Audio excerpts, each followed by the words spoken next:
Good morning সবাইকে। আজকে অফিসে একটা ট্রেনিং প্রোগ্রাম ছিল। এই ট্রেনিংটা অর্গানাইজ করেছিল এমপেটা থেকে। ট্রেনিংয়ের সমস্ত জিনিসপত্র চলে এসেছিল। প্রতিটা টেবিলে 10 জন করে দাঁড়িয়েছিলাম। টেবিলে চপিং বোর্ড, নাইফ, স্টিক দিয়ে দিয়েছিল। আজকে ট্রেনিংটা হবে চিংড়ি, তেলাপিয়া, স্কুইডের উপরে। চিংড়িগুলোকে কিছুক্ষণের জন্য লবণ মেশানো জলে রেখে দিয়েছিল। স্যাররা এখানে ইনস্ট্রাকশন দিয়ে দিচ্ছিলেন কিভাবে কাটিং করতে হবে, পুরো প্রসেস আমাদেরকে বলে দিচ্ছিলেন। আজকে অনেকগুলোই কাটিং শিখেছি, আমাদেরকে অনেকগুলো কাটিং শিখিয়েছে স্যাররা।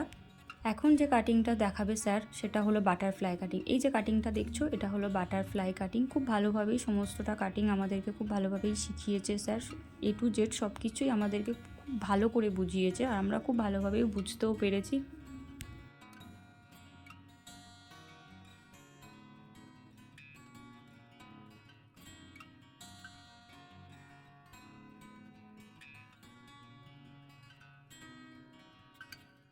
আমাদের কোম্পানিতে চিংড়িকে বিভিন্ন রকম কাটিং করে সেটা ফ্রিজিং করে বিদেশে এক্সপোর্ট করা হয়।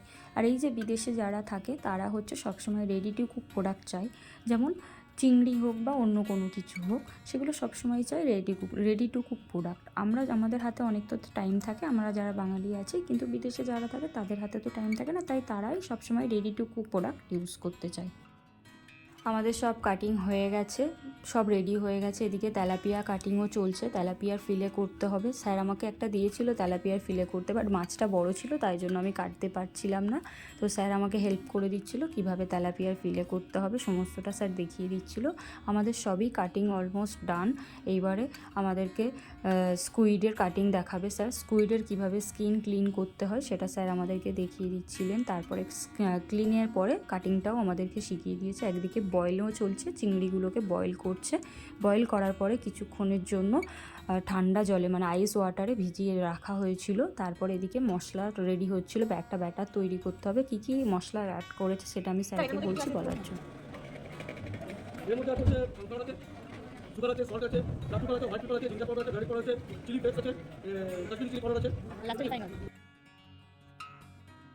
স্যার যে ব্যাটারটা রেডি করেছিল সেই ব্যাটারটা দিয়ে চিংড়িগুলোকে খুব ভালো করে ম্যারিনেট করছিল, যাতে এমনভাবে লাগিয়েছিল স্যার যাতে লেজের না লাগে।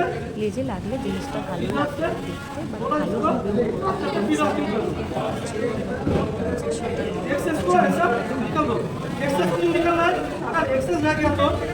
इसके ऊपर आप मिल्क कोटिंग डालेंगे ना, जब फ्राई करेंगे तो करेंगे तो इसको खुल जाएगा, इसलिए एक्सेस को निकाल दो। इसको आराम इतना सा डीप कर दो, थोड़ा सा ऐसे करो, थोड़ा सा ये करो। আজকে ট্রেনিংটা হয়েছিল প্রায় 35 জনকে নিয়ে। সমস্তটা স্যাররা খুব ভালোভাবে শিখিয়েছে। এখানে কী কী কাটিং আছে না আছে সবটাই আমি বলবো দেখানোর জন্য। এখানে আমরাও প্র্যাকটিস করছিলাম, একে একে সবাই প্র্যাকটিস করছিলাম, কারণ যেহেতু লাস্টে একটা এক্সাম আছে, এক্সাম দিতে হবে, তাই জন্য সবাই মিলে আমরা এখানে প্র্যাকটিস করছিলাম। আজকে ট্রেনিংটা হলো রেডি টু কুক প্রোডাক্টের উপরে, কিভাবে রেডি টু কুক প্রোডাক্ট তৈরি হয় সেটারই উপরে আজকে আমাদের ট্রেনিং ছিল। পুরো এখানে আমাদের সমস্তটা রেডি হয়ে গেছে, এখানে পুরো ডান, আমাদের জাস্ট ফ্রাই করলেই আমাদের হয়ে যাবে। তো খুবই ভালো লাগলো ট্রেনিংটা অ্যাটেন্ড করে।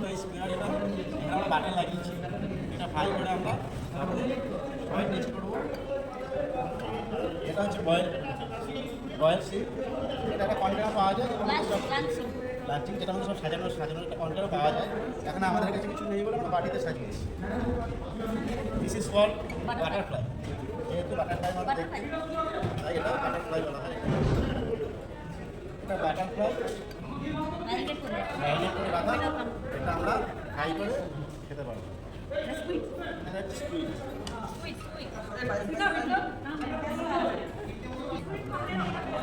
তুমি কন্টিনিউ করো।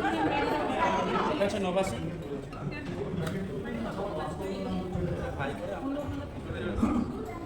স্কুইড, তেলাপিয়া ফিলে। আপনাকে ক্রেডিট দিচ্ছিল তেলাপিয়া শুধু বললো, এটা ধরে চারটে প্লেট এক জায়গায়।